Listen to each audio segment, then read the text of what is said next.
बिस्मिल्लाहिर्रहमानिर्रहीम। अस्सलामु अलैकुम वरहमतुल्लाह।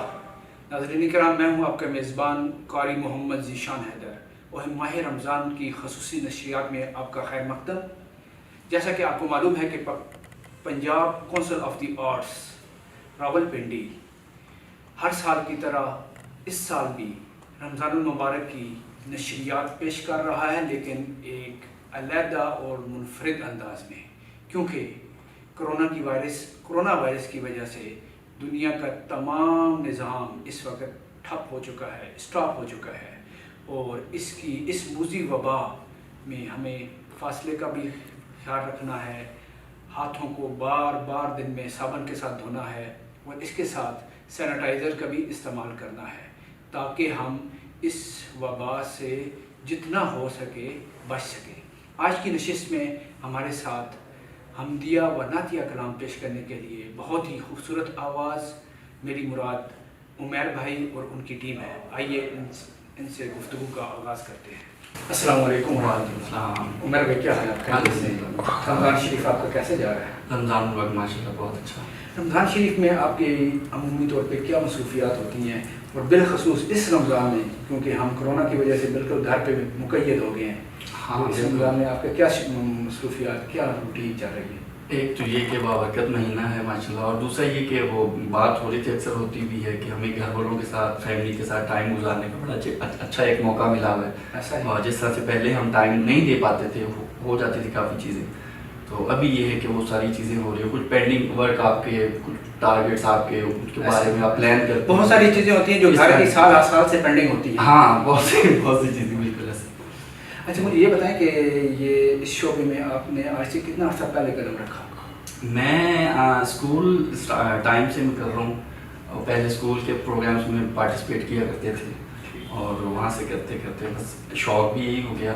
अच्छा। और फिर टाइम का पता नहीं चला, बस यही करते करते। अच्छा, आज हमें हमारे नाज़रीन को आप कौन सा काम सुनाने जा रहे हैं? हाँ, रमज़ानुल मुबारक के हवाले से मैं नाच है कि जी बिस्मिल्लाह।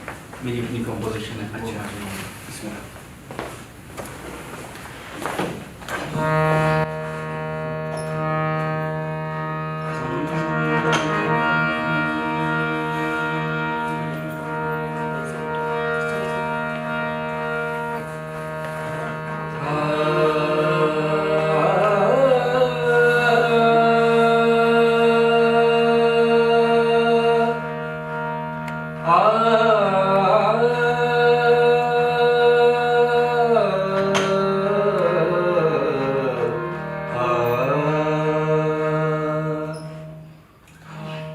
बज़्मे कौने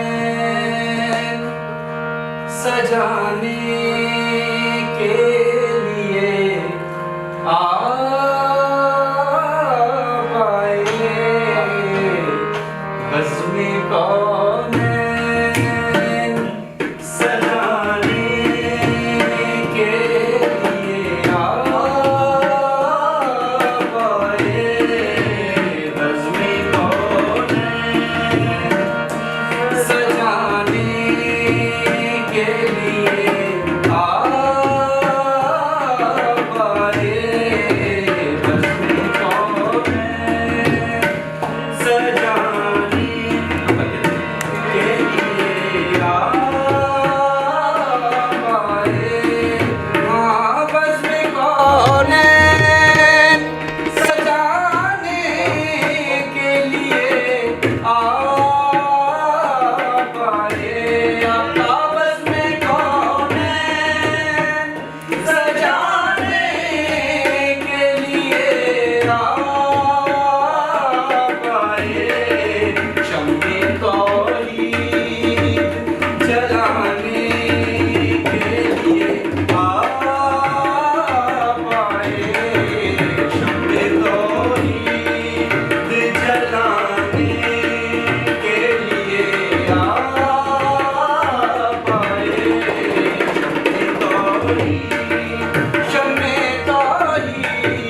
कम्पोजिशन या एक कलाम को मुकम्मल करने के लिए कितना टाइम चाहिए होता है? नहीं, इसमें टाइम की बंदिश नहीं है, ये तो जब आपके जहन में आ जाती है अल्लाह पाक वो की तरफ से लेकिन कुछ उसकी हो यानी गया। फाइनलाइज करने के लिए उसकी रिहर्सल सारा कुछ ताकि स्टेज पे परफॉर्म करने तक के लिए।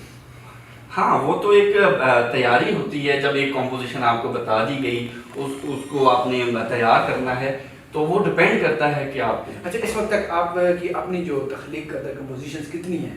मेरी हैं कुछ तकरीबन 4 से 5 अच्छा। हाँ कॉम्पोजिशंस। अच्छा। बाकी ये कि टाइम, ये ख्याल, ये आइडिया, ये कैसे आपके जहन में आता है? ये जब आप कुछ बहुत रूहानियत के हवाले से कुछ सुन रहे होती है ना, तो उस टाइम को हर चीज़ असर रखती है। उस टाइम वो जो एक दायरा आपके वो कानों में जो चीज़ जो हाँ बन रहा होता है, उसमें जब आप कुछ पोइट्री आपके सामने आ जाए, कुछ आपके जहन में कुछ अल्फाज आ जाएं, तो आप उनको दोहराना शुरू कर देते हैं अपनी एक महवियत में, तो वो फिर एक मतलब इसी तरह से एक धुन बन जाती है ना, कॉम्पोजिशन में आ जाती है। जब उसको बाउंड कर दिया जाता है वो एक कॉम्पोजिशन हो जाती है। तो इस वक्त तक आपका कोई बाज़ाब्ता कोई वॉल्यूम्स या कोई स्टूडियो नहीं, अभी तक फिलहाल रिकॉर्डिंग पे मैंने कोई उस पर वो ध्यान नहीं दिया। सिर्फ ये था कि लाइव परफॉर्मेंस जो है, क्योंकि ये बहुत मुश्किल चीज़ है, शुरू से बचपन से सुनते आ रहे थे, बड़ों को देखा, नाना जी को देखा, मामू लोगों को देखा, ठीक है, तो बस वो उसमें लग गया कि यार लाइव सिंगिंग, क्योंकि लाइव गाना शुरू से सुनते थे बहुत मुश्किल है। रिकॉर्डेड सभी गाते हैं, हाँ बिल्कुल बिल्कुल। तो अभी एक दौर के साथ साथ चीज़ें, और दूसरा ये कि अभी कुछ प्लान्स कर रहे थे, कोई आपकी ज़िंदगी में कुछ ऐसा होता है जब आप प्रोफेशनली एक चेंज लानी पड़ती जी है, एक मोड आता है, ठीक है, तो उसमें ये हुआ कि अभी कोरोना की वजह से काफ़ी प्लान हमारे रुक गए, तो इस वजह से बस। अच्छा, मुझे ये बताएं कि ये जो आपकी जो पूरी टीम है, जी ठीक है, ये टीम वर्क कैसा लगता होता है? आप जब देखें कंपोजिशन या धुन तो आप अपने जहन में बना लेते थे, लेकिन जब वो टीम के साथ शेयर करते हैं तो फिर उसका कैसा रिमार्क होते हैं? नहीं, बहुत अच्छा लगता है, और डिफरेंट लोगों के साथ काम करने से आपको बहुत एक्सपीरियंस होता है, ना कि मतलब एक बैंड में हर प्रोग्राम एक एक्सपीरियंस होता है, एक एक्सपीरियंस होता है, बिल्कुल ऐसे ही जितनी दफ़ा आप एक कलाम को पढ़ते जाते हैं वो उतना ही निखार पैदा होता जाता है उसमें। और कोऑर्डिनेशन की बात जो है, वो जो समझने वाले लोग होते हैं, जैसे अभी मैंने सैमी को वो मैं सुनाई, और ये इससे पहले और 2 सेकंड लगे हमें, मतलब मैंने इसे बताया, उसने अंडरस्टैंड किया, और इसी तरह इसको बताया कि फलां सुर से यूँ कर लो, और ये राग है और इस तरह। अच्छा, ये मुझे बताएं कि सबसे ज़्यादा मुश्किल कंपोजिशन आरफाना कलाम्स की होती है या नातिया कलाम्स की होती है, या हमदे बारी का? एक्चुअली ओवरऑल देखा जाए ना, म्यूजिक में जो कवाली है ये सबसे मुश्किल सिंफ है। इसमें क्लासिकल, इसमें पलटे, इसमें बहलावे, इसमें मतलब एवरीथिंग एक कवाली में मतलब सब आ जाते हैं। हाँ, ये मैंने किया है, ये कवाली स्टाइल का एक कलाम है, मगर मैंने ना वो उसमें पलटे ना मैं बहलावे, क्योंकि हमारे पास टाइम भी कम है, और मतलब इस तरह से, क्योंकि वो राग तो वो ख़त्म नहीं होता, जहाँ तक आप चला सकते हैं आप चला सकते हैं। ऐसा ही है, ये कहूँगा ज़हनी तख्लीक है, ये ज़हनी तख्लीक है। और मतलब अभी मुझसे पूछ रहे थे कि आप क्या सुनाएंगे, मैंने कहा ये तो इन फनकार को उस जगह को पहुँच के पता चलता है कि अब मैंने क्या करना है यहाँ पे। तो अभी हमारे नाज़रीन को आप क्या प्लान, मुझे हमारी लेजेंड आपदा परवीन जी जी मुझे बहुत पसंद है, बचपन से मैं उनको सुनता हूँ, और उनकी एक नात ये सब तुम्हारा करम है आका, उनकी पढ़ी वो मैं पेश करूँगा। मौला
इमाम उमर भाई ने तो एक समा बांध दिया और बहुत ही ज़बरदस्त अंदाज में सबसे पहले नातिया कलाम और फिर आखिर में अरफाना कलाम पेश किया। नाज़रीन किराम, आज की नशिस्त का वक्त अपने अख्ताम को पहुँचता है। मुझे दीजिए इजाज़त। अल्लाह निगहबान।